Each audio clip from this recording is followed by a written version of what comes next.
Good evening, everyone. Welcome. Thank you all for being here. I'd like to call this regular meeting of the Town Plan and Zoning Commission to order. It is Monday, March 6th, 2023 at 6:33 p.m. Hi, everyone. My name is Rob Klee. I'm the chair of our Woodbridge Town Planning and Zoning Commission. Other members of the commission who are with us here tonight are Yoni Zamir, Andrew Skolnick, Jeff Kennedy, Kathy Hunter. And I think that's all we have tonight. Thank you, Chris Sullivan, as always, our town land use analyst and zoning enforcement officer, for all you do in support of our commission. It's nice to be here in person. Nice to see folks in the audience. Our agenda tonight was posted on the town website. We have a bit of new business involving a resubmitted application for a special permit for excavation to construct 2 residential homes at 110 Luciani Road.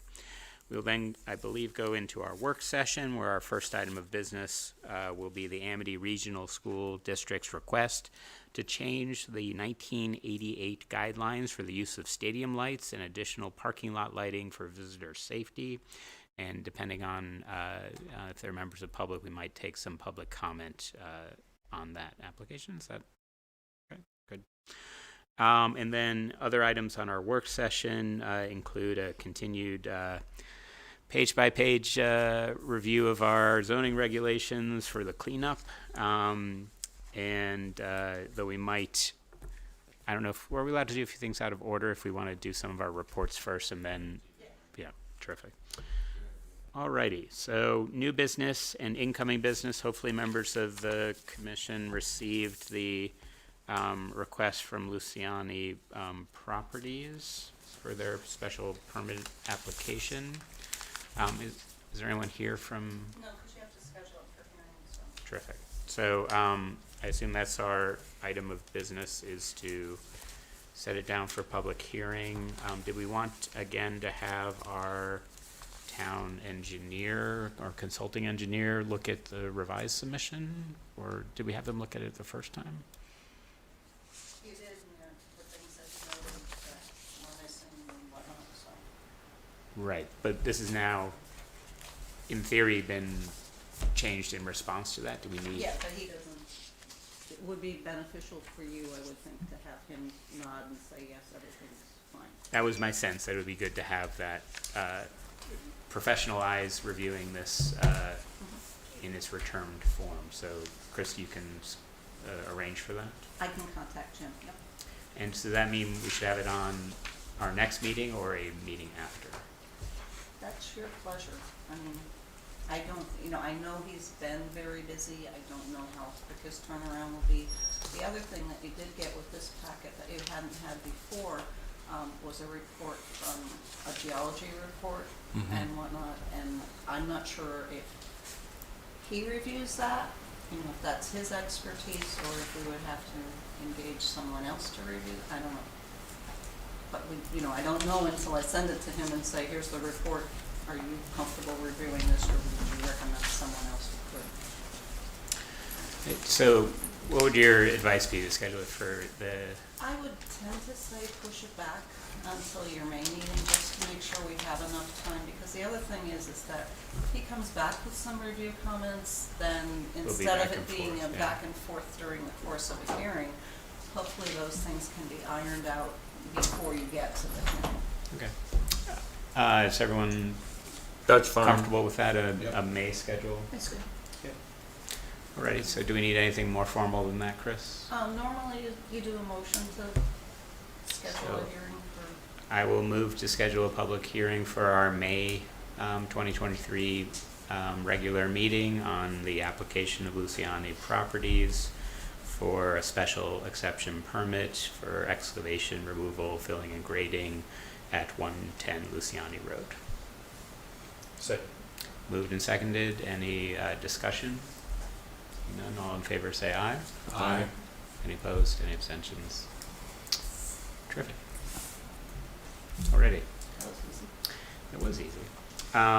You'd think after a year or so I'd be no comment. So now we can shift to our work session unless there's anything else. Nope.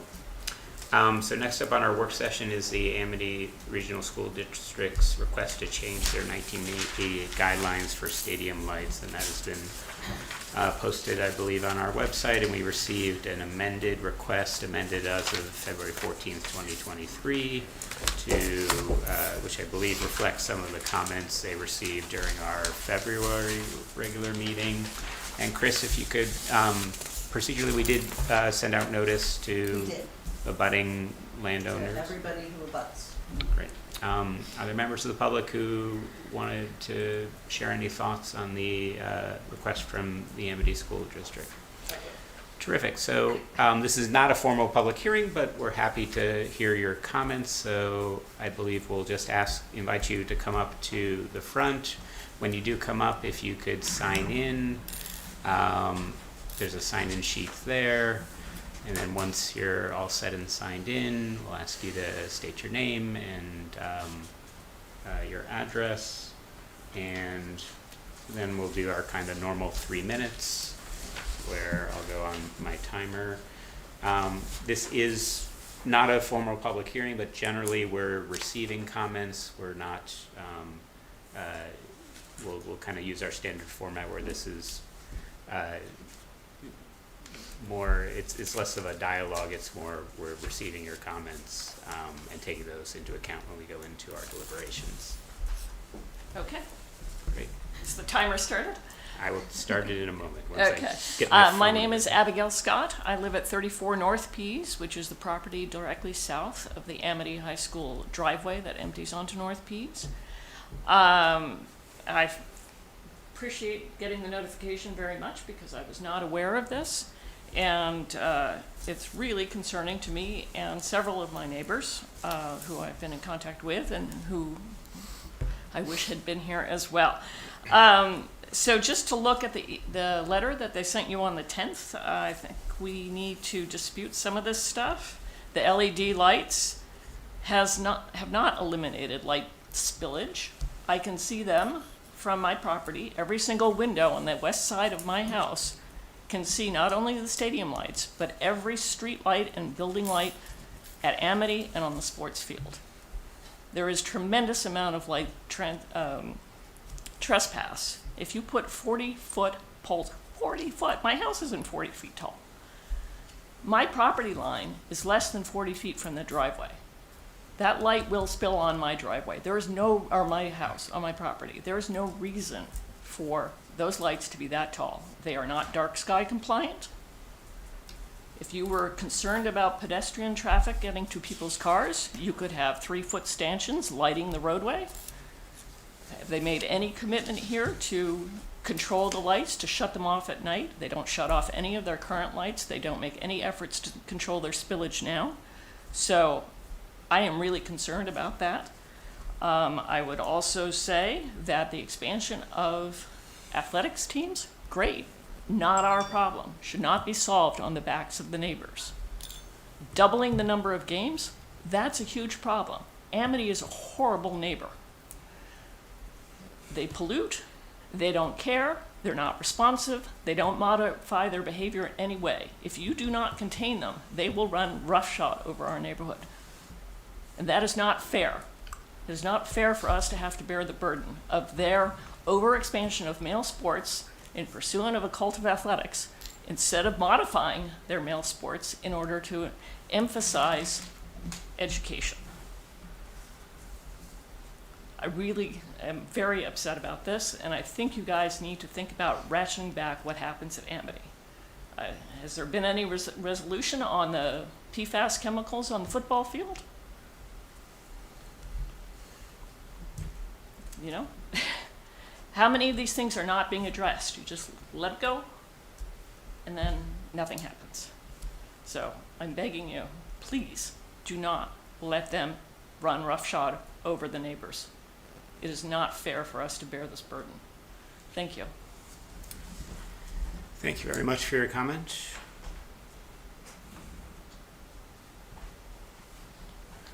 Is there anyone else from the public who would like to? Please come on up. And if you could sign in, and again, once you're all settled and signed in, introduce yourself for the record.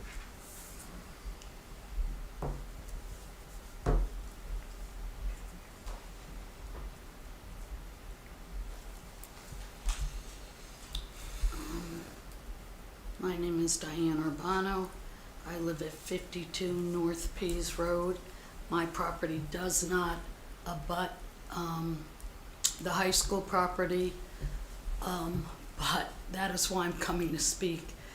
Please understand that it's not just the properties that surround it. It is so pervasive at the high school, the sound and the lights, that it carries well beyond just the abutting properties. From where I am, my neighbors on Penryn hear the games, hear the music. It carries over, so it's broader than just the abutting properties. And we moved in 1988, so I guess the year of the 10-year limit.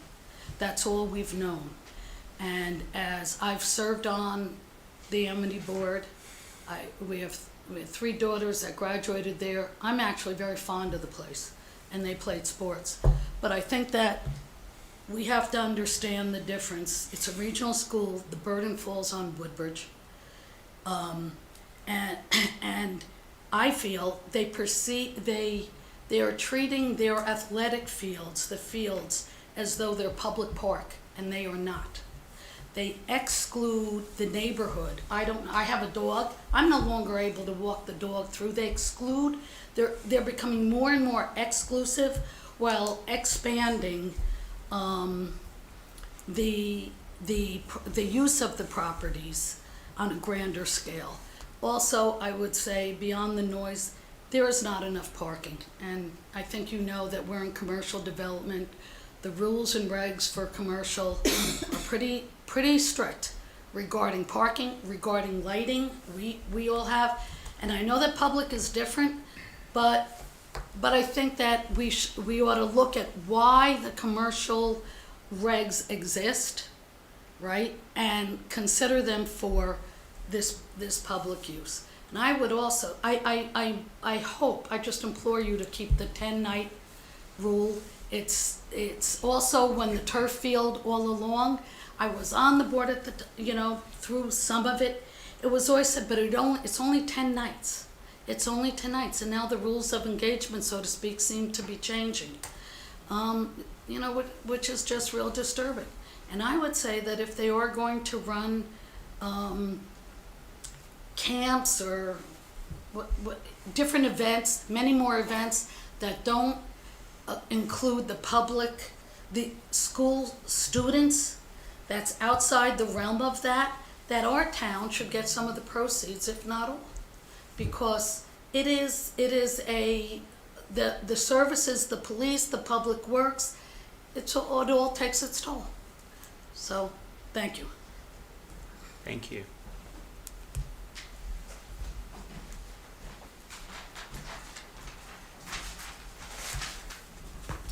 Hi, and welcome. Again, if you can sign in, thank you.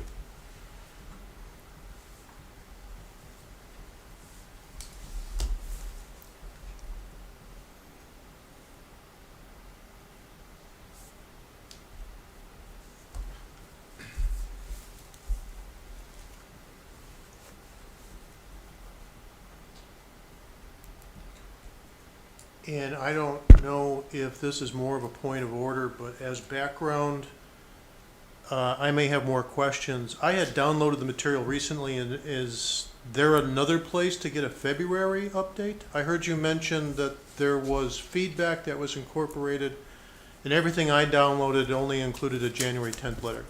Maybe that's an open question we can circle back on.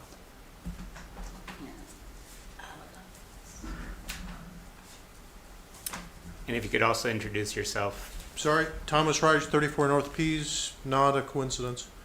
The other question I have, I am curious as to what the pathway a request like this takes. And again, I don't know, point of order, is this a place for questions? My question is, okay, this has been submitted, people come in and we share our views. I'm curious what the next steps are. Part of why I ask that is because of how the field came about. I'll call it the toxic field. The field came about, seemed to come about in a very odd way, and now we're stuck with a field that's PFAS all over the place. So I'm curious as to the pathway of this. We're now here saying this. There was another meeting where comments were made. How does this get denied or approved? What is that pathway? Again, maybe this is comments only, that a dialogue is not supposed to happen, so I ask. I can just sort of clarify that this request came in at our February meeting.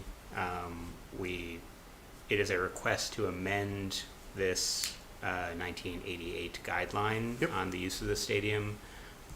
We did not make a decision on that request at that meeting, and instead issued the notices to the abutting properties to have this opportunity to hear public comment, though it will now, once we're done with public comment, we'll go into our work session and deliberate on the request and likely make a decision tonight.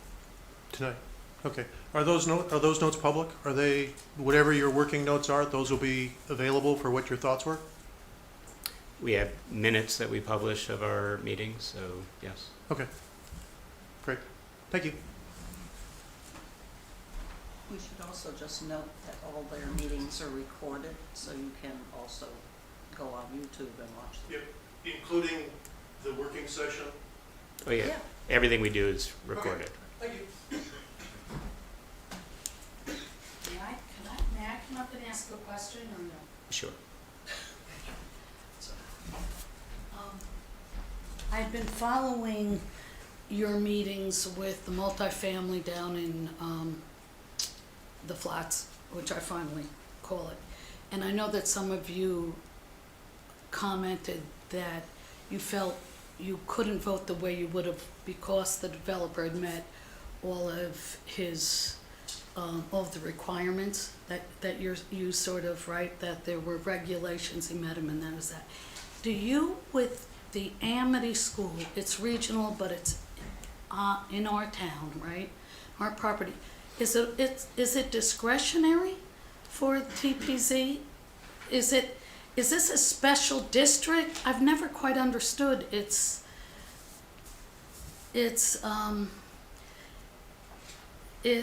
sort of position in the realm of things. They have a board, I know that. And, oh, sorry. Nope. So I I'm was just familiar. wondering, could someone explain that to me? Chris? Or no? So they're a school in our town. Their property, I believe, is zoned as for school uses. Is that correct, Chris? So they Yes. fall under our zoning regulations because of their location in our town. And so are those very, do they have great latitude then? Within the, I'm not familiar at all with those regs, but, Yeah, it's our general zoning regs, which I carry around with me, sadly. it's not sad. It's necessary. So they're online available. It I'm sort of gonna- walks okay. through what is allowable in the school zoning district. It's There aren't any specific regulations that regulate where schools are. So generally, like when the town is doing work on the town hall or anything like that, it comes before planning and zoning. The property, to the best of my knowledge, is, well, it's in Woodbridge, is under the control of the Amity Board of Ed. So it's not under the control of Woodbridge, it's a regional district that controls the property. And historically, they've always come before the land use boards in Woodbridge or the Woodbridge Building Department when any work is being done, whether it's, in building work or site work. But that's for permitting, isn't it? And for, to make sure fire and all of that. But sort of regarding, do they have to stand by the 10 or 20 buffer? All that, is that this, like we do with residential or where there are regs for commercial? Do they come under the same? All their structures are compliant with zoning. I'm not questioning No, I'm that just they're saying, not. all I'm their just trying to structures. understand Yeah, so how all much their- our town has say. So, and I thank you for your time. Yeah, I mean, they have to comply with the building code. The school itself course. is under a different code than a house, because it's a different use. So the school comes under that the part of the building code that regulates that kind of a structure. But other than that, zoning wise, yeah, they're compliant with the setbacks. No, right, okay, thank you. Any other comments from the public? So, thank you all to our members of the public for participating in public comment today. We will now transition to our work session on this item. So I open it up to members for questions, thoughts, reactions to the proposed changes from Amity. So we're being asked to approve the new guidelines, correct? That's what, You're being asked to approve what's in the letter. okay, so that's what they're calling it. They're calling it guidelines of the Amity Regional School District. Request for consideration are as follows. Those are the, so that's what we're voting on, that's all I'm asking, right? Correct. Okay, and it's 10 days right now, and they want to increase it to 20 days? That's the That's the gist of it, right? that's the one portion on the athletic contest. There's also an additional portion on lighting for the parking areas, but is that in this letter, Chris? No. You had two separate, I separated them into two different things. So you had the stadium lighting where they submitted the plan that was prepared by you, was UI. And then you have the requests regarding the use of the stadium to now include, girls' sports as well as, football.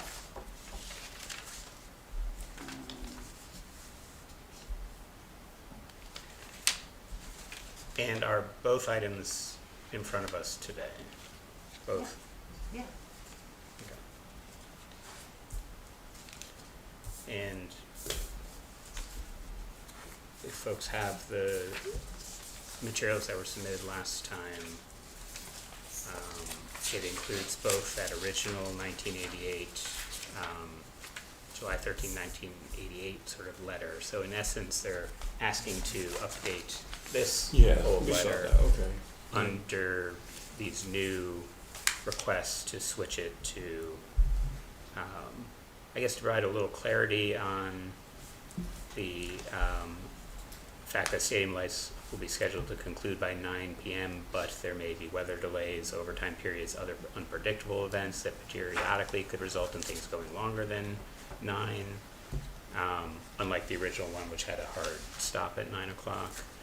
There's the switch from 10 evenings to 20 evenings to reflect the expansion of the different athletics teams, that it's no longer just football. And this request to have lights used for student athlete safety when that is at risk. Was there a lighting study submitted with the request? Yeah, there was a, I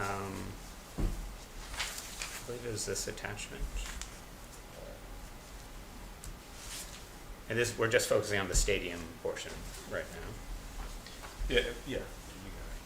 Sorry, I'm just looking at it on I'm looking at it on the TBC website. Which suggests that they try to keep the light focused on the stadium areas, and they show reduced light at the further you get away from the stadium. And was there an assessment as to whether or not the proposed changes would result in any additional light leaching or leaking? That's a good question, because the changes that are proposed for the North Pease Road entrance, that's the lighting that folks who just spoke are essentially one of the, folks who, two of the folks, I guess you could say, who just spoke are concerned about. is that the lighting, to my knowledge, that study that you show, right, just shows the field. Am I right? Yeah, so the two different things, one, there's the lights around the field. Those, they're not changing from their current positioning direction. The only thing they're changing there is instead of 10 nights a year, they will do 20 events a year at the stadium. They're not shifting the lights. I guess When they did the stadium, they converted the lighting to LED, and at that point, they also submitted a lighting plan back, what, 2 years ago now? So the lighting that's at present focused on the field is not being proposed to be changed? correct, not in its angles, orientations, etc. They're just asking to, instead of being limited by the 1988 guidelines to 10 events, football, a year, they would like 20 events, all spread all throughout the year. And the proposed necessity being that there are more varsity sports teams since 1988 as a consequence of there being more girls teams? Yeah, the original guidelines specifically said that they were for 10 football, conducting evening football activity and allowed for 10 football games. There are now opportunities for sporting events across a number of different sports other than just football.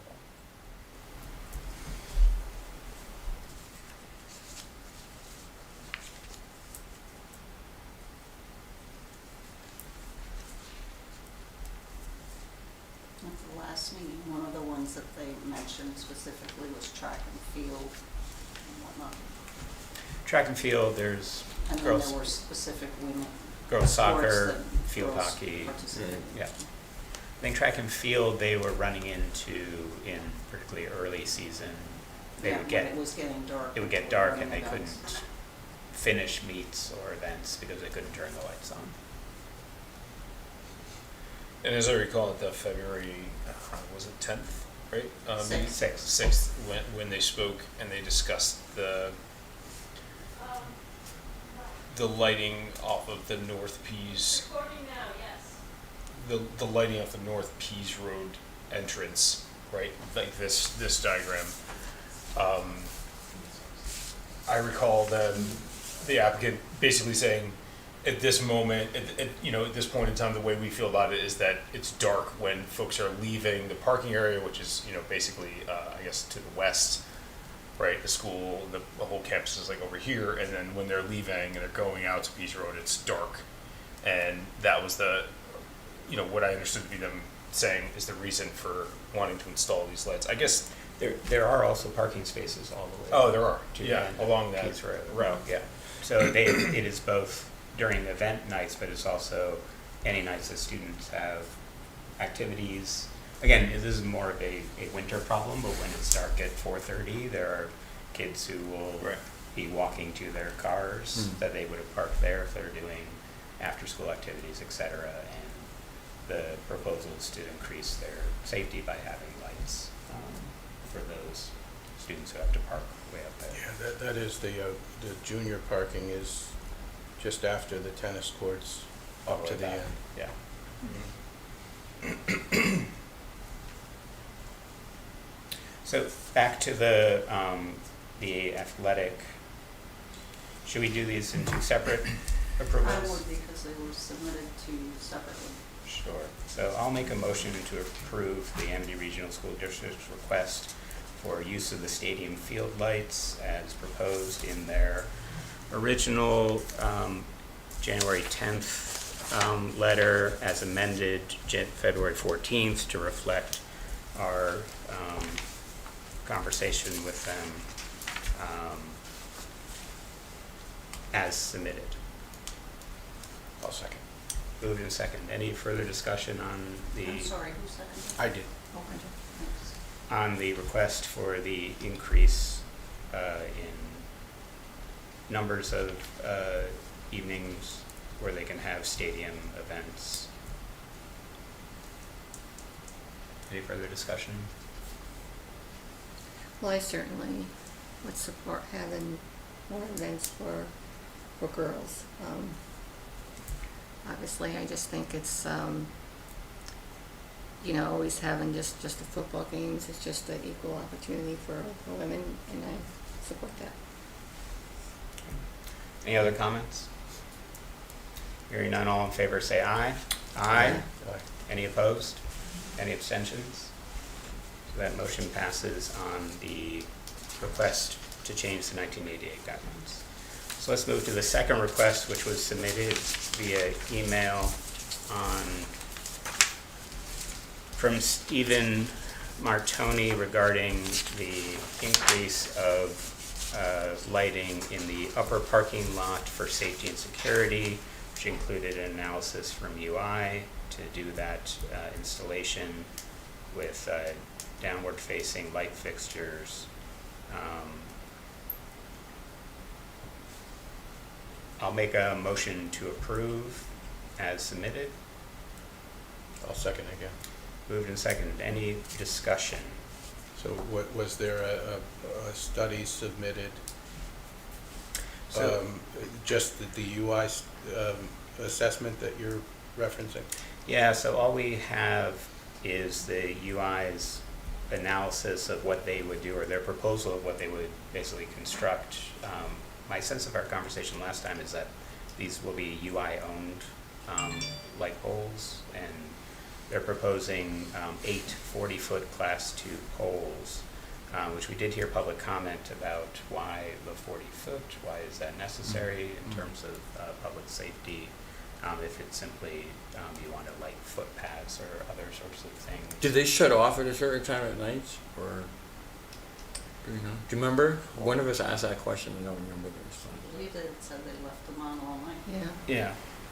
I wonder if they could make arrangements to shut them off like at a certain time, if UI could do that, instead of leaving them on all night. Yeah. I think it'd be a cost saving too, if you could shut them on. And I think that would be a determination of when the right time is. I'm guessing there is probably a time when they wouldn't have events or people at the high school past Right. a certain hour. If you can probably figure out what the latest sort of school play or other sort of events. Look, I think it's clearly a safety issue. I'm in favor of it, but if they could take into consideration the impactful needs of the neighbors, which are not unreasonable, I think it would be helpful if the school could do that. So there is then also the question of whether the 40-foot light pole is required, or is there something shorter that still accomplishes the same goal.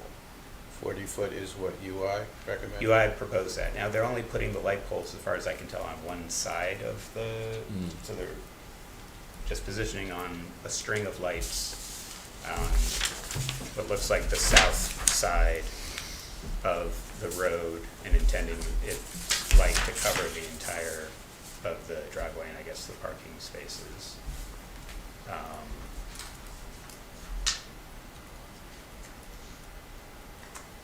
And specifically, these are to be downward facing and not northward facing? Yep, and their intention was to have them not have light intrusion into the neighboring properties.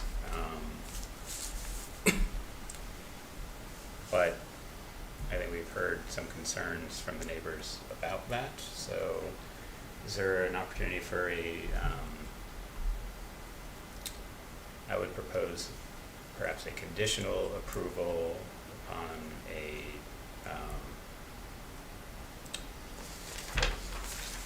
a request to find an appropriate timer for the parking lot lights, so they're not on all night, and a request for the district to go back to United Illuminating and see if there is a version that isn't 40 feet, that is something less than that, that still accomplishes the public safety goal. And there's a question about dark sky compliant. For some reason, I thought that there was a discussion about that last meeting, at the meeting where they presented, but I don't know, because it sounded familiar to me, but maybe I just, maybe not. It did come up, and I don't,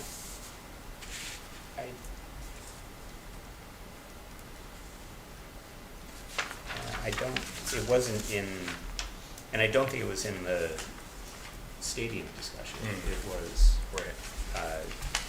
I think they may have mentioned that, yes, they are downward facing, whether that in and of itself makes you dark sky compliant, I'm not sure. Maybe we could ask that they certify that they are or something. I don't know. They certainly make cutoff lenses to direct light, or not let light spill.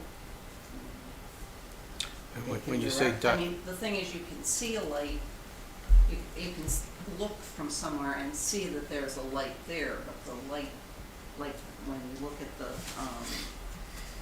lighting diagram that was done for the stadium, you see what the candle light is as you're going further off the property, so it contains the spillage on that part of it. So, And what does night sky compliant mean? Compliant with what? So there is, I don't know whether it's an industry standard or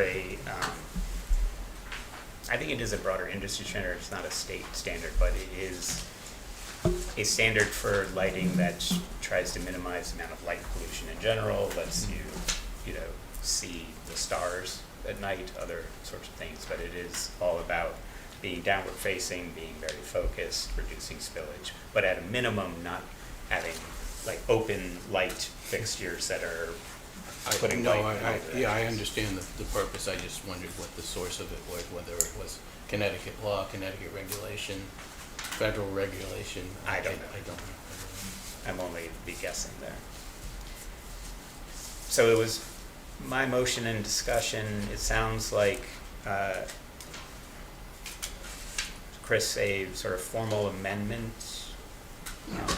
so you were the mover, so you would amend your motion to, so far I have timer for lights not on all night, and 2, to go back to the UI for a lesser height. If possible, to If still possible. achieve the safety goal. And what I heard a friendly amendment from Yoni to have UI provide some sort of certification that these will be dark sky compliant. Is dark sky in our regs? That's what I was looking for. Yeah, I thought I saw you looking for that. Wouldn't it be so nice if we had the version you could actually search? Yeah, it would be so nice.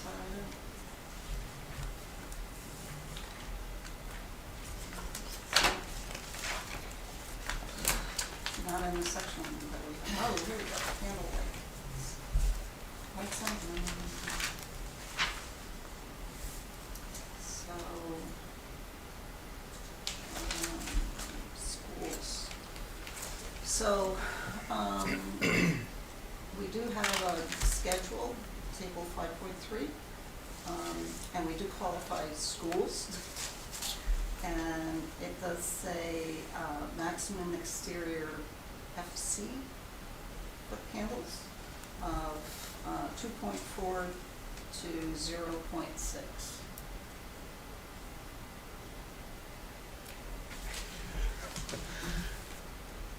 I don't know what that first one, Are these within those parameters? we don't have a foot candle rating on these, on the big ones. So an amendment to include dark sky compliance and an amendment to my motion to ensure that they are complying with our foot candle requirements in table 5.3 of our zoning regulations. And for those who are interested, it's page like 93 or so. And then, okay, so we also have lighting fixtures, no, that's for building security, it doesn't talk about.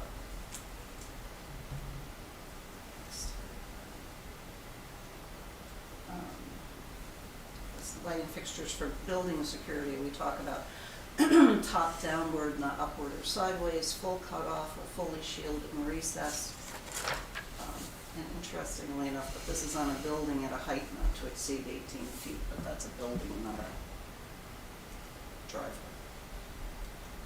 So it is worth looking for those who have our zoning regs up on page 92. Our outdoor lighting sort of provisions in general, the purpose to provide standards relating to lighting to enhance public safety and welfare, maximize the effectiveness of site lighting, prevent unnecessary upward illumination, avoid illumination of adjacent properties, and reduce glare.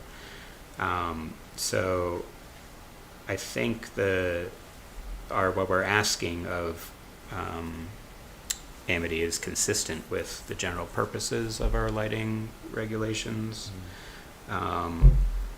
And there's even, so this was section 5.15A and 5.15B, which requires all exterior lights should be designed, located, installed, and directed to prevent direct glare or light trespass, be shielded to the extent possible, be contained in areas where needed as determined by the commission, maximize energy conservation, limit the illumination to the minimum amount adequate for the intended purpose of the lighting, shield lighting direct light sources so they shall not be visible at the property line at ground level or above when adjacent to residential property, and we may require a photometric plan. So in light of the requirements there, I think that amendment would also say that they have to follow the illumination standards outlined in section 5.15B of our regulations. That's the fourth one. Are you done amending? I don't know. As a secondary. I'll second the amendment. Oh, I'm not quite done. Oh, he's not done, are you? 5.15B and C, which are the fixtured standards, which, helps say that they, Reduce the glare. how they reduce the glare. Okay. Now I'm done amending, sorry. I'll second the amendment as amended. So the motion has been amended. Any further discussion on the motion as amended? Hearing none, all in favor say aye. Aye. Aye. Any opposed? Any abstentions? So it passes as amended. We'll go back to Amity and have them work with UI to improve and ensure that their proposal actually meets the requirements and purposes of our zoning regulations. Thank you all for that. And thank you all to the public for your comments. They're much appreciated. We're going to shift gears now. Does anyone need any time, or should we just keep moving? Just keep moving. Keep moving. Great. So I think let's come back to our cleanup of zoning regulations and instead move on to item 3 on our work session, which is cannabis regulations. Is there anything we need to do here? Are we going to pass on that again? Pass on. I have nothing to add there other than just to comply with state regulations such as they are. I will note for the interest of the commission, and maybe you saw this in your SCROG meeting, I think New Haven was proposing a cannabis dispensary in the Amity Shopping Center. In the corner. Yeah. Yep. 30 is that corner piece. Yeah. It wasn't at the Taco Bell? Like in the time. No. No, seriously. No, It used to be. No, seriously, It used I to was be. looking at the numbers of the different units, and 30 is the one that's right at the corner. Okay, I will admit that I only looked it up on Google Maps, and they put the Taco Bell at number Yeah, 30. no, it's not the Taco Bell. So they're not, I was mistaken that they As convenient as that would be. would be convenient. I do note that I managed to do that extra sleuthing because when I teach my class on local planning and zoning for my environmental law and policy class, I invited folks to go to our town planning zoning commission meeting and the New Haven one, and the New Haven one had that on the docket at the time. Well, we got notice of it. We did, She said, yeah. Okay. Next up, anything from Scrog? So, I wasn't there because I was stuck in court in Torrington that afternoon, but I do have,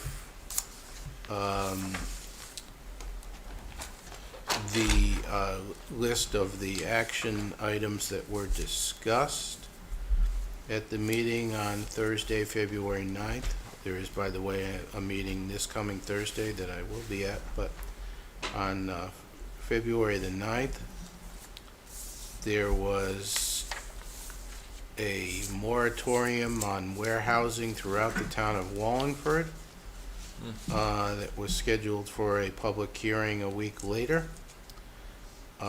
There was, from the town of Orange, a zoning text amendment with respect to cannabis establishments received on January 19th, and a public hearing to be held that was, I assume, held on February 21st, although that says that was tentative. Similarly, in the town of Hamden, there was a proposed zoning text amendment for adult use cannabis received January 5th, public hearing February 28th. And lastly, the town of Prospect, a zoning text amendment, recreational facility, commercial outdoor definitions received January 26th, public hearing March 1st. With respect to each of those that I've mentioned, there was a staff opinion that none of them posed an intermunicipal negative consequence nor threatened the environment of the Long Island Sound. Great, thank you, Andrew. Any questions for Andrew? Much appreciated. Next up, Kathy, any report from the Housing Committee? Not really. I mean, we're just continuing our efforts to plan for community conversations with different select groups throughout the town to eventually culminate in a community forum on our affordable housing strategy. So we do have tentatively some sessions planned for March 23rd with a couple groups, the seniors, and then we're working on getting a group of the land folks from the Conservation Land Trust and the Park Association in for a conversation. But that's where it stands at this point. Great. Any questions for Kathy on the activities of the Housing Committee? Thank you also for your service. Chris, any reports as the zoning enforcement officer? No. Okay. I do a little bit of zoning stuff in between, but it's nothing that's huge shakes, so. Okay. And any other correspondence, any other business? We do have one set of minutes. Just mention that we do have that training date coming up at the end of the month, on the 27th, I believe I've got, Steve Worm coming to do 2 sessions that count towards the 4 sessions that we need. So, Okay. and that'll be in here with members from the zoning board of appeals from 7 to 9. 28th, Tuesday, 28th, yeah. And I'm sorry, what time again? 7 to 9. Paul Schatz bringing pizza. He already Does he agreed know to that? that? Yeah, he said it. Oh, okay. Multiple times said, kidding. Tuesday, March 28th, right? Mhm. 7 p.m. to 9 p.m. Okay. Mhm. It's in the calendar. And that's what? Our zoning training Oh, right. required 2 sessions of it out of 4 required. And we'll need 2 more sessions this year, but we'll try for something for the fall. Terrific. Okay. Did you want to approve the minutes before we dive into the, Whatever, if you want. so we have in front of us the minutes of the special meeting of February 27th, 2023. That's the only one we have, right, Chris? And then last month I distributed the minutes for the January meeting. I'm still working on the ones for February meeting. Well, I would motion to approve February 27th. I did read that. And I'll second that. Any comments, discussions? Hearing none. All in favor, say aye. Aye. Aye. Any opposed, any abstentions? So that one, You this, want me to just redistribute the other ones? yeah, Okay, that's I fine. may not have grabbed the other one. Yeah, I haven't read No. We at least got one checked off. No, and it's silly, because as long as you file the draft ones, Hmm. hypothetically, you never need to file approved ones. So, You're just diligent. You're very diligent. We're trying. Okay, so we can shift gears. Does anyone need a break? I know I need to fire up my computer. Computer. You know, I'm going into a death spiral. Let me see. What do you mean? Check. Machine is? Yeah. Oh, it's not a Mac. I'm not allowed to be on something that's not a Mac. Seriously. And Chris, if you could remind us where we ended up in you our, were on page 14 Oh, maybe of the non-commented regs.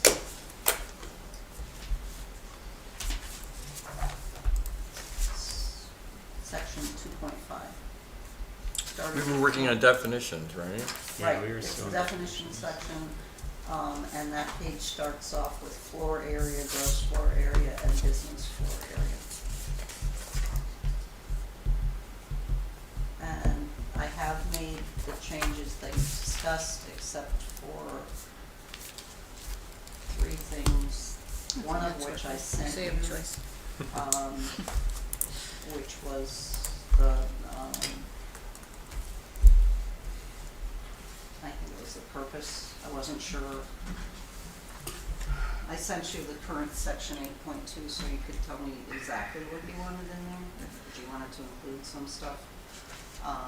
And it's a big section, and I wasn't comfortable just picking and choosing. It would be a very lengthy addition. Were we proposing just to add all of that in? No.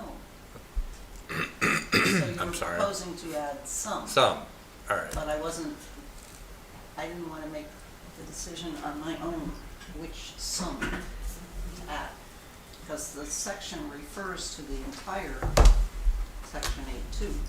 So hypothetically, it's all included, but I kind of took it as whatever you inserted in that paragraph were those things that were most significant to the town, in a sense. Not saying that the others are insignificant, but most, whatever. I don't think we need to include, where it talks about the zoning regulations adopted pursuant to subsection A shall not. I don't think we need to include all that verbiage.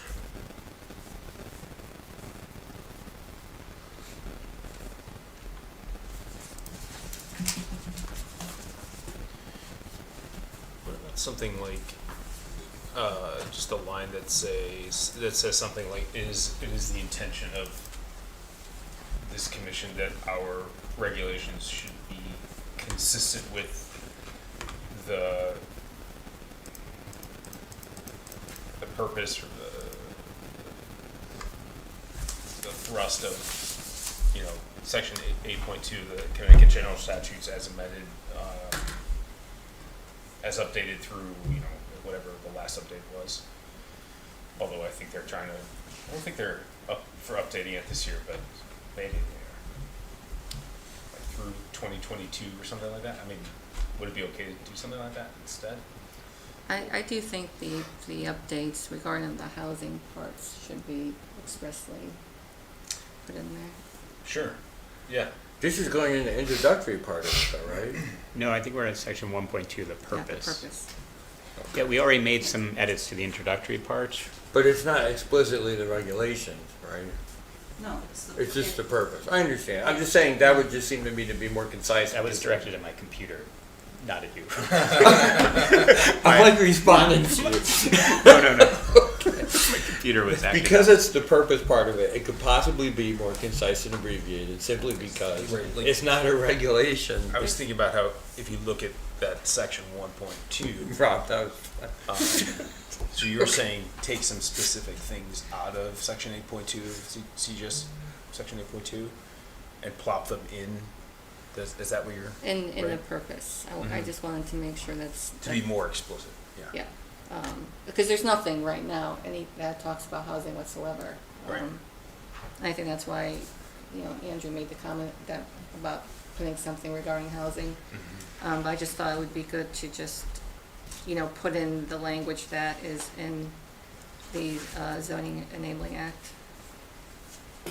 I mean, I did look at Salisbury's zoning regulations because they just recently adopted new ones, and they have kind of a, shortened version of this, incorporating some of this in there. So I don't know if we might want to look at how other people accommodated and abbreviated this section. So I mean, I can get you that sample language, send it out, because we're working on this, but it was just something where Sure. I wanted to bring it to sure, your that sounds attention. like a good idea. Yeah. Is Salisbury the town of Salisbury? Yeah. Yeah, okay. Yeah. One of the other things was, we were supposed to be under the bulk in the table of contents, going back to that. I'm sorry. Chadi had noted that we have a 4.0 where we don't have a number .0 in anything else, but when I went to look at it, there is actually a paragraph that's titled 4.0, so it's not just a heading, it's an actual section. So can we So renumber the actual paragraph? So my question was, do we renumber everything down, or do we just leave it 4.0? What do we do? I'd say renumber everything then. So that would be starting at 4.1 with bulk regulations going And through then signage would become 4.6. 4.6. Okay. So you'll have to look and see if there are cross references. That's the only trick. Yeah, that gets tricky. So, before I do that, I'll double check with my good buddy, Mr. Childer, to see how we do that. 'Cause he's more familiar with doing that. And then the last thing, because I still haven't heard back from my building inspector, but that's okay. But I did refer to him the thing that we talked about on the roofs and all that other good stuff.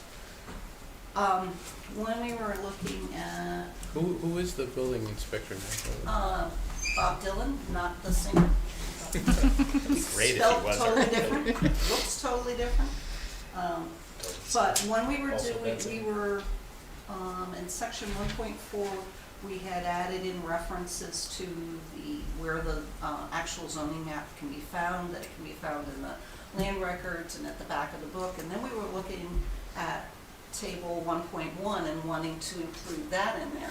Then when I went to do it, the thing on H is boundaries, and so it's specifically talking about how you define the boundaries versus the table, which I think is more misnomered, which is actually a description of what the zones are. So my thought was, if that's okay with you, is just to rename table 1.1 to say zone, definitions, because that's what that actually does. It tells you what occurs in those different types of zone versus where they are. Does that make sense?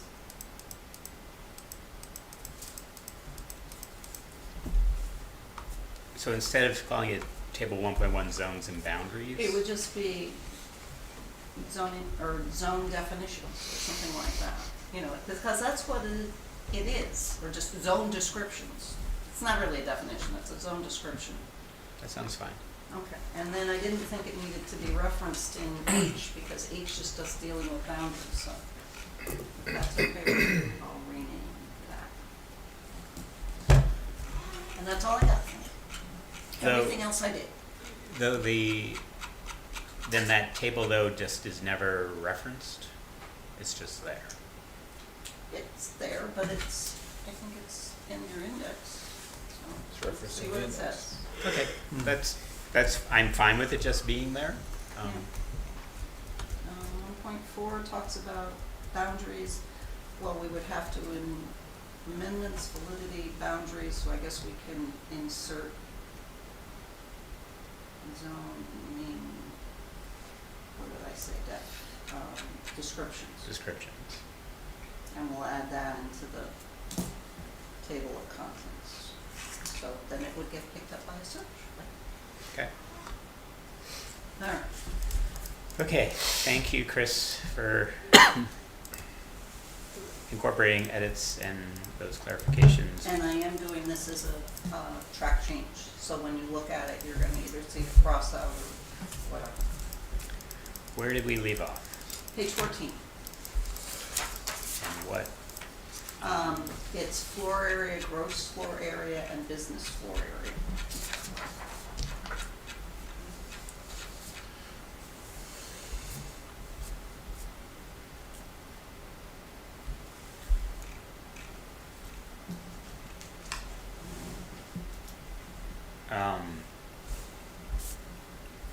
Though, did we cover family daycare home We did that. floodplain? We did child. Amended the definition to say child daycare center / child care center. So, do we have this family daycare home used anything other than family daycare home?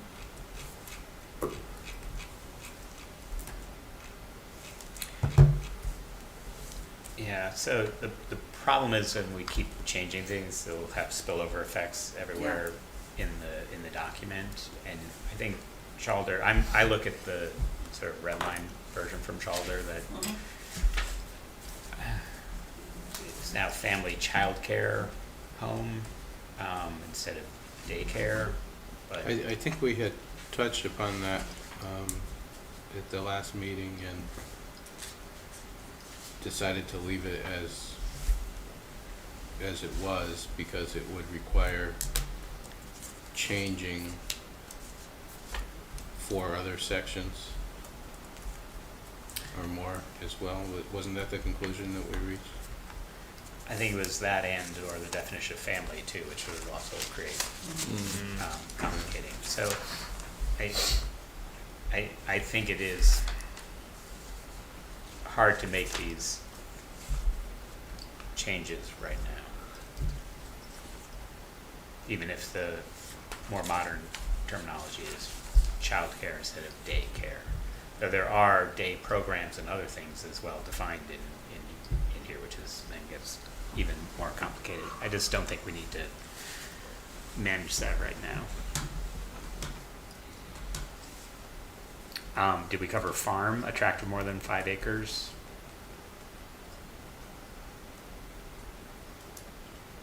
Which was Chalder's comment, that was a regulation and a definition. What's the problem with that? Yeah, we're fine with that. It didn't seem like it was a regulation. I thought it was more a definition, but I think it's fine. Okay. Floodplain may not be consistent with FEMA. I looked at the FEMA definition, it's a lot easier to understand. It's floodplain, any land area susceptible to being inundated by floodwaters from any source. It just seems more straightforward. That's it. That's the whole FEMA definition. They don't define it in the flood hazard section. We're talking about floodplain. Yes. Floodplain, yeah. They don't define floodplain in the FEMA regs. Well, I clicked into something. Well, I'm just looking at definitions in section 11. Yeah, I think I just actually looked up floodplain and the FEMA definition came up. Yeah, but I'm looking at our regs where there are definitions, and this section of the regs was proposed by FEMA and approved by FEMA. So whatever they've got in here is what they, so I don't even know And- when we use floodplain. Okay, I just, And, I did and that's it. in Oh, that's what you're saying. section 11.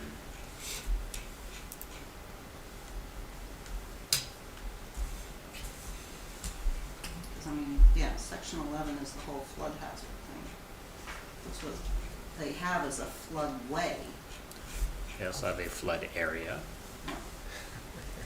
Well, they don't define flood area in section 11.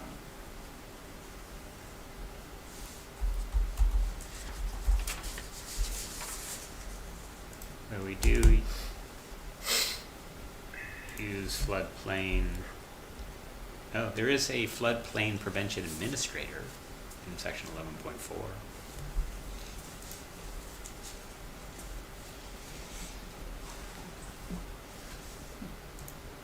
Yeah, we use floodplain 7 times. So, I think he was suggesting that the definition might want to be changed, not to get rid of the definition floodplain. Yeah, it would seem to make sense that we'd want the simpler definition. mhm. I guess the question then is, just so I'm articulating for myself, if we change the definition in this section that we're working on presently, does that confuse where it's mentioned? And I know that's, Do you want me to ask Diane Ikovich up at Deep? She's the flood FEMA person up there. Well, Kathy, do you remember where you got? I think I just Googled yeah, when you Google FEMA FEMA floodplain. definition floodplain, yeah. It's literally at So you FEMA.gov want to insert definition. it in Did the you have the same thing? definitions Yeah. under? Yeah, so to me, that made sense. When I in read this, I section couldn't 11, quite where they- understand where what you they were want to put it talking about. here. Yeah. Just here. In the Maybe that was Section the 2. definition. point 5. So the note is to revise it to the FEMA definition. Yep. Do you want Kathy to read it out or? No, I'll look it up. Okay. Floor area, gross floor area, business floor area.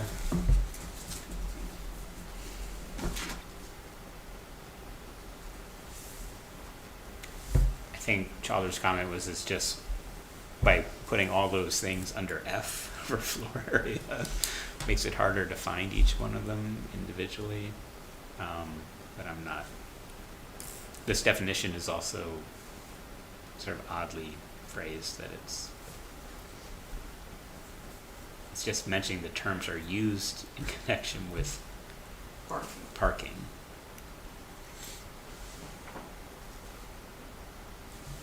Then he says it's used for more than just parking.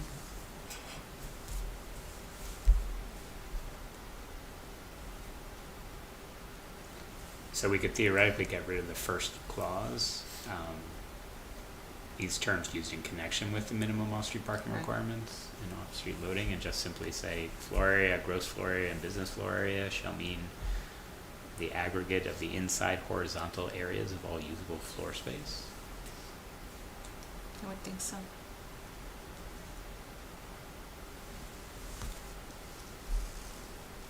Anyone have any strong opinions on that? No.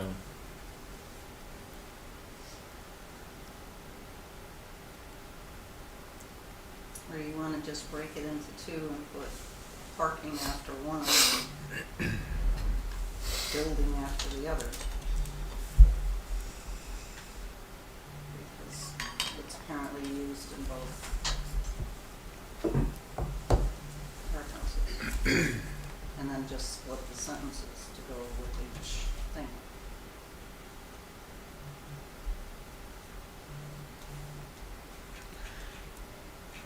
Well, then we also have floor area livable.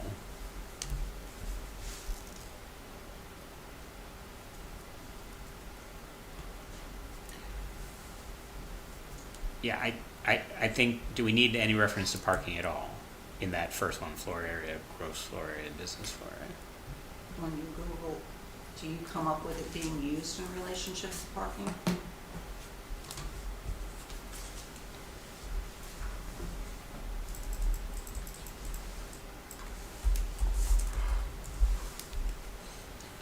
I guess would be in section 4.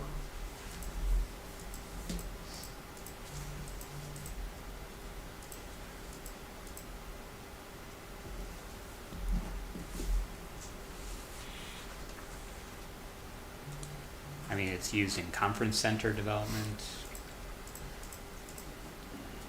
outdoor dining areas shall not exceed 50% of the floor area of the indoor dining area.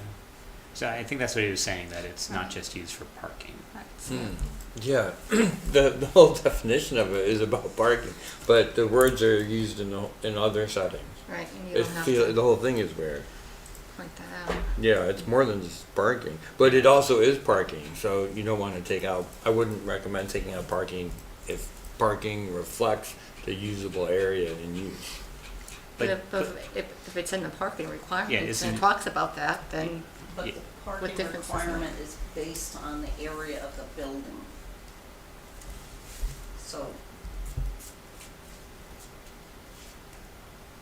So I think you just, if you get, like Rob had said, if you get rid of the first part of the sentence and just say, starting with shall. Or, or just start with the aggregate of the inside. Yeah, the home. aggregate, Right. Yeah. because then if you're using it in relationship to determining parking spaces, you know what area of the building you have to use it in. Okay, I was trying to figure out how you got gross floor area of the parking space. yeah, no. Didn't work, okay. Okay, so cut everything up until the aggregate. Thank you. Floor area livable. We should be careful about how this term is used.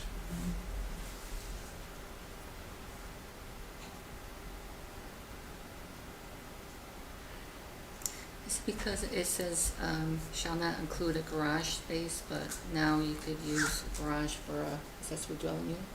Perhaps. Yeah, but then it would become living space. Right, But when you're determining the area of the house and the portion of the house If you've not that yet the created, 30% is based on, you're Yeah. not including the garage, because that's not living space. unless you've turned unless it you turn it into into living space. Right. an ADU. Okay, so I don't think we need to change it. I'm just trying to figure out what he's Yeah. alluding to. Okay, we made one more page. I do want to note that it's 7:45. How long do folks realistically want to go at this tonight? 8 o'clock. 8 o'clock, 7:46. That overruled. I was going to say 8:30. 8 o'clock. 8 o'clock. 8 o'clock's good. Okay. 8 o'clock. Seems like a compromise between 7:46 and 8 8 o'clock. All those in favor of 8 o'clock say Ah, aye. okay, there we go. You're eating up time. All right, okay. So now we're on frontage. Side of a lot abutting the street.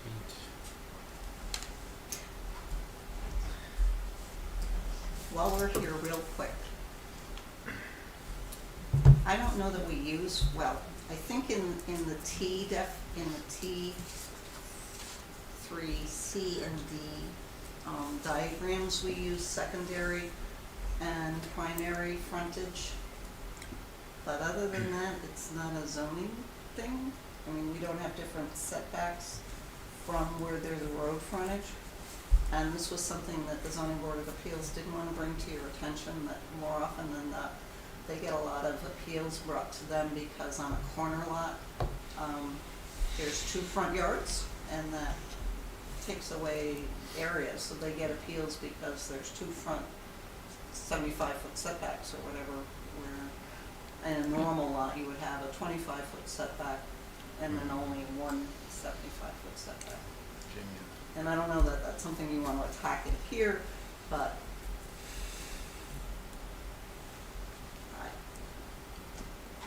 I would just leave it at the side of a lot abutting a street, quite honestly.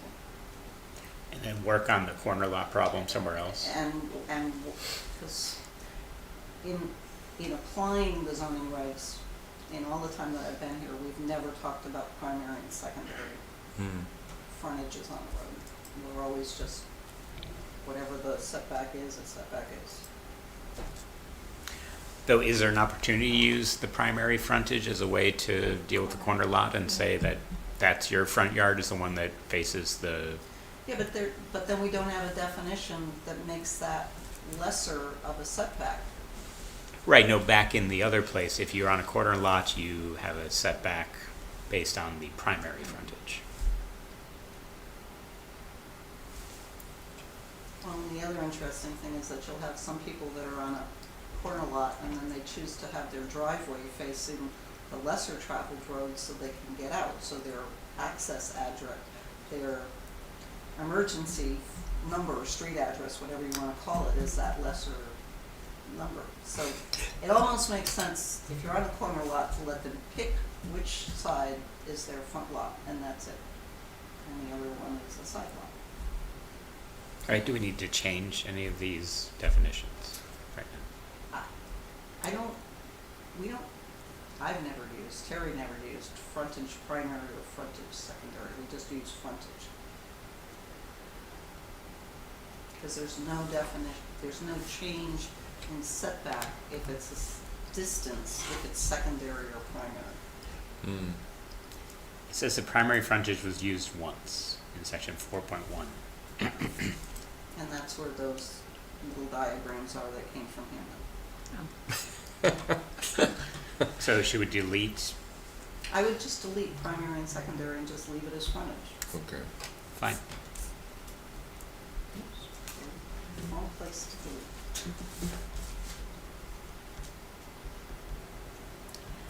Hey, next word is gallery with an A. Misspelled. Has that been misspelled for years? Or was that Hamden too? I don't know. Okay.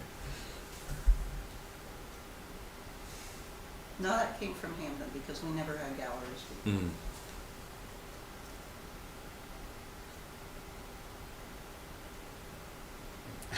Do we even use it? I know. Is it used anywhere in It's the? funny because in his note he spells it right. Yeah. I mean, I just find we have a lot of definitions. When I look at other zoning regulations, they don't have like half the definitions that we have. Yeah, we've only used it in the art gallery context, not this gallery context. Can we delete it? Sure. So everyone knows what an art gallery is. Mm. Great. See, we're making it shorter.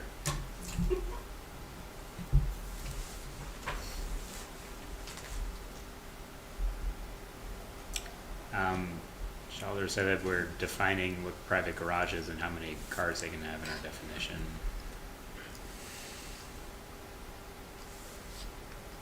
Well, and I gotta tell you, this section in terms of that is kind of silly because people put their lawnmowers in there, some people have tractors and put them in there. What do we care what's inside the garage? We don't. Some people don't even use garages for cars, or trucks, or anything, they just have stuff, like me. So you leave your car out all winter? Yeah. First bay is where all the wood pellets are, second bay is the tractor with the snow blower on it, and third bay is all the gardens. Do we need to define a garage?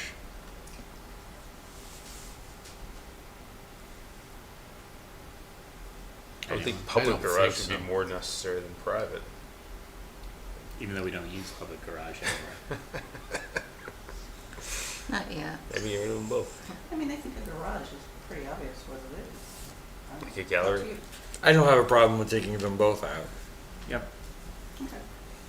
Just to Thanks, reduce, people know what a garage is. If we want to regulate it elsewhere, we can do that, but it just reduces the definitions. It looks like golf club is only used 4 times, but golf course is used everywhere else. So do we need golf club or golf course?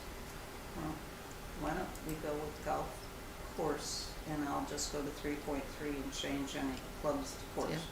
Sure. Fine.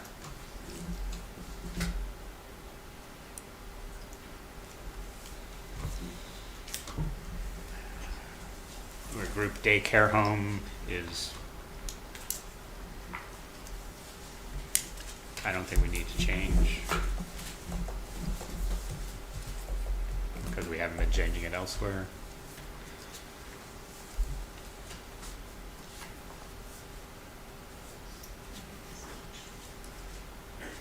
Gross retail floor area, I think we've figured that one out. Because we removed the parking reference. Height telecommunications tower.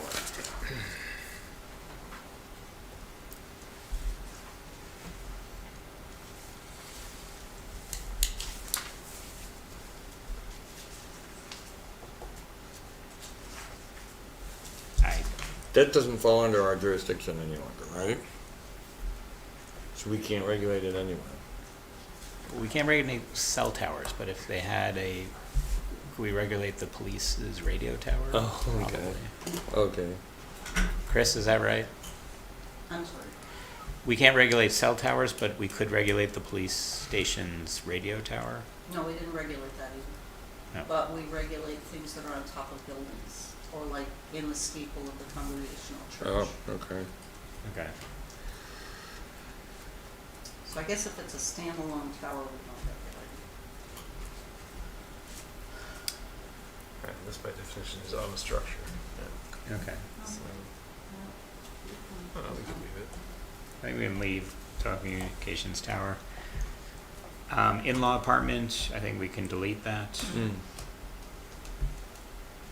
And then let me catch up on deleting clubs and turning them into horses. Okay. And then we're back to-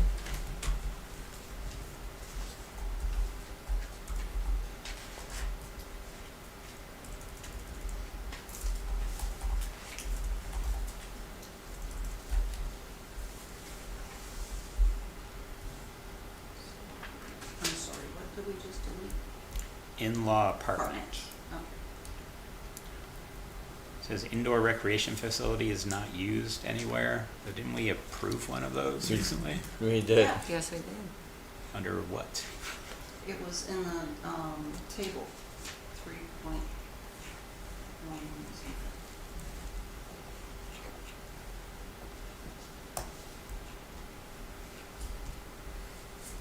Recreation and fitness commercial. We didn't specify that it was indoor. Even in the table.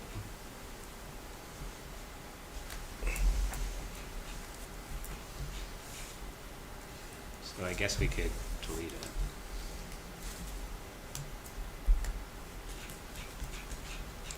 Indoor recreation facility, anyone feel strongly about keeping it? No. No, so delete indoor recreation facility. I think delete industrial with a cross-reference to manufacturing, just delete that, it makes no sense. I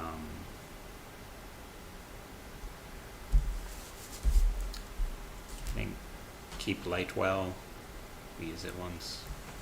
Why do we have to define inspection?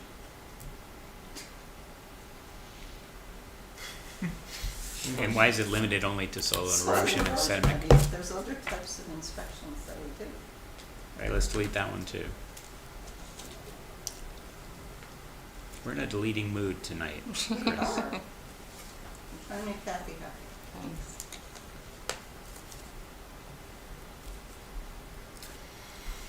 Lightwell will keep though. What is a liner building? That's another hand in It's a building. To mask a parking lot parking. Do they require minor buildings? That's interesting. there. We don't have one, but I guess in hand in my one. Delete it.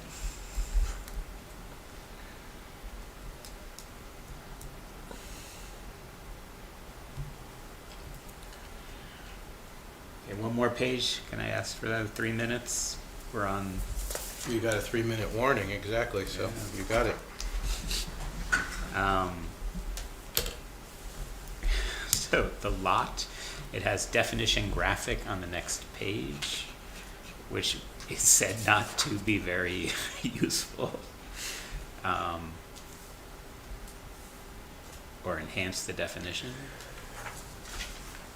So the graphic that he's referring to on the next page, Mm-hmm. this is the graphic that came from the original zoning regs in it, which is why they look the way they look.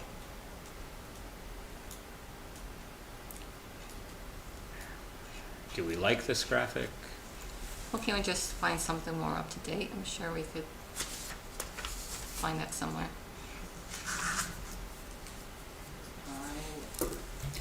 And in that C definition graphic in figure 2.1, just so we actually refer to it instead of just randomly on the next page.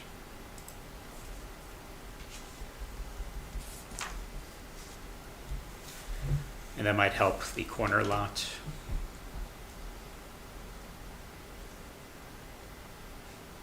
Where the graphic could be better. The graphic could be better, yeah.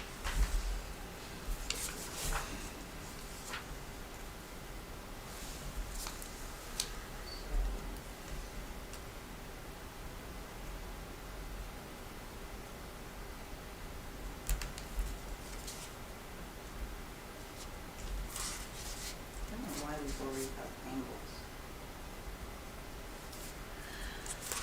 And lot minimum size, That's always, that's the big thing that's in here. This is where you get into,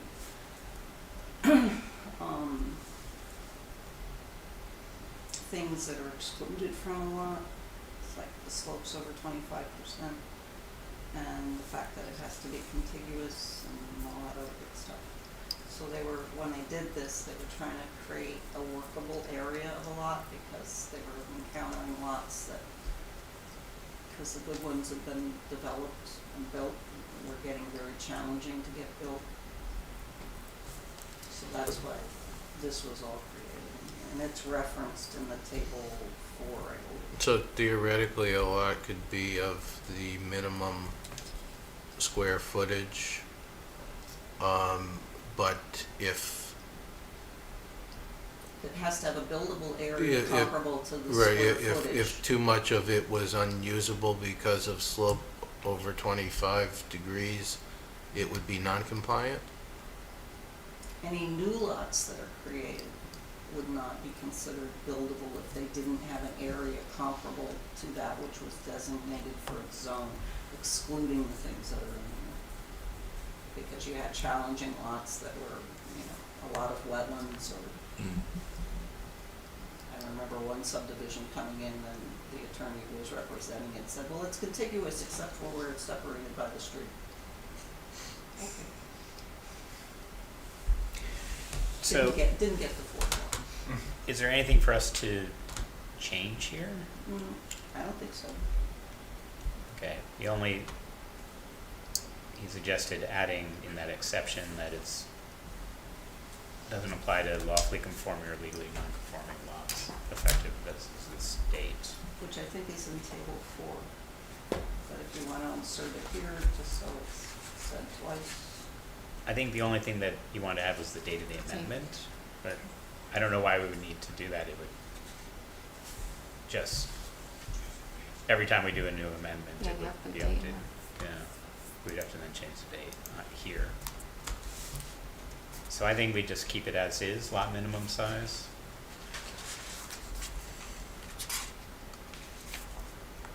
And I would also just keep lot rear the way it is and call it a day on page 18.